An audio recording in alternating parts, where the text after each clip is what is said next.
Trinity's inner growl of anxiety continued throughout the awkward car ride. Caleb was more than happy to drive through the tension.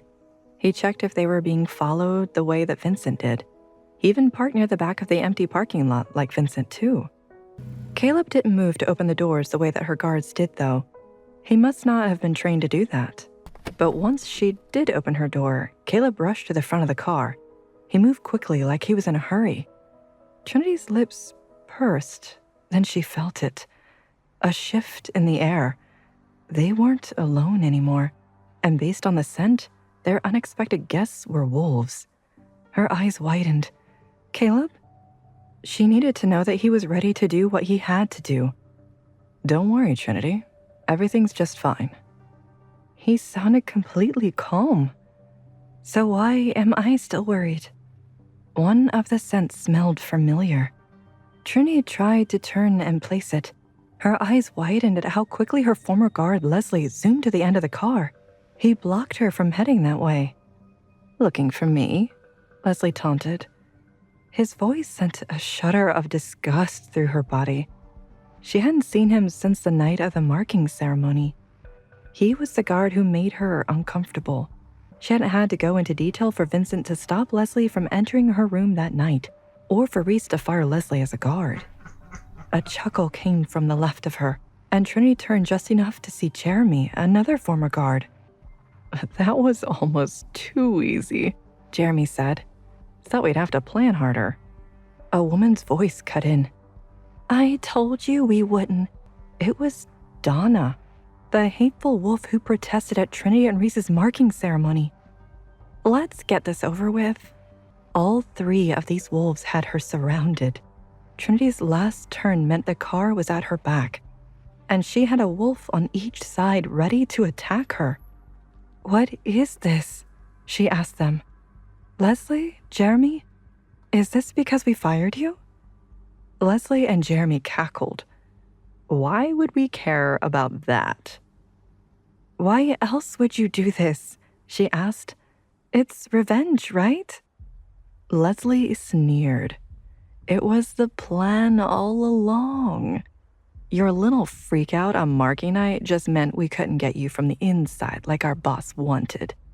We had to get creative after that. Creative? You're attacking a girl in a parking lot. That's the oldest trick in the book, she said. Leslie's nostrils flared. Good, stay distracted, keep talking. She baited them, saying, I thought I just had to worry about rogues and warlocks. I didn't think there'd be an enemy in my own pack. You're not my pack, Donna screamed. Trinity winced. She'd heard enough of that for a lifetime. For the record, neither are we, Leslie said. Jeremy and I aren't independent wolves looking for a home. He fake whimpered like a puppy. Jeremy picked up the whimpering act from his spot in front of her. Your bleeding heart alpha made the same mistake as his daddy. He took in strays, and he'll pay for it the same way his daddy did too. Trinity cut her eyes to Caleb then. He hadn't moved once during all of this. Even though she knew the answer, she had to ask. Caleb, are you in on this too? The shining smile from before was gone. He nodded with no emotion. Don't take it personally. I needed to take down Reece, and someone offered a lot of money to hand you over. It was a win-win situation, Caleb told her. Trinity roared.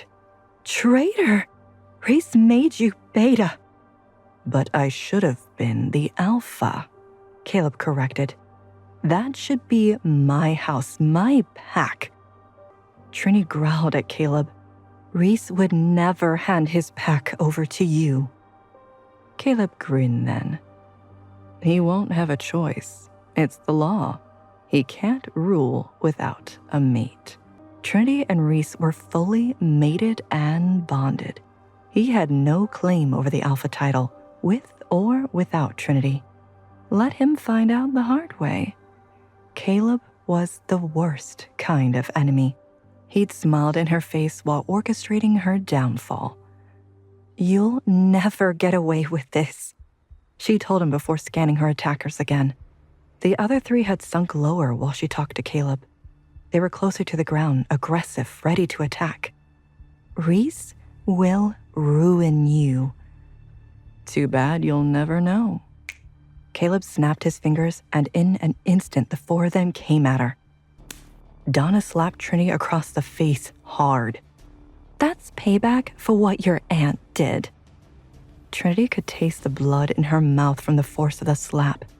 She spat it, deciding at the last second not to spit it directly at Donna. She needed to ask the wolf something first.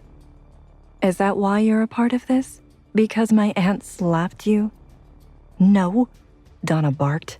I don't want a wolfless as my Luna.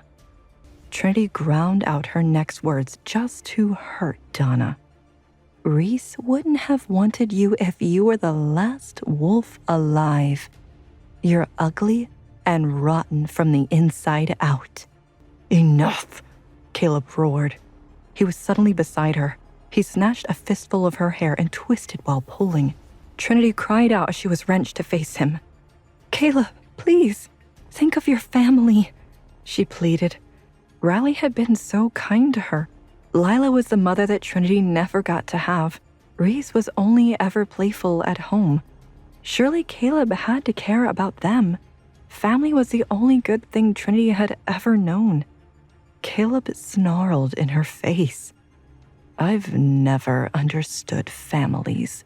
They only get in the way. Night-night, Trinity.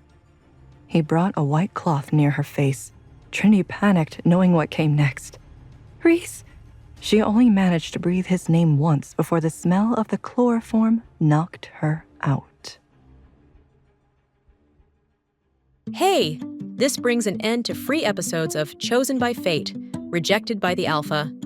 If you want to know what happens next, join the Love Drama membership and get access to exclusive episodes of Chosen by Fate, Rejected by the Alpha. Click the link in the description to join the exclusive membership now.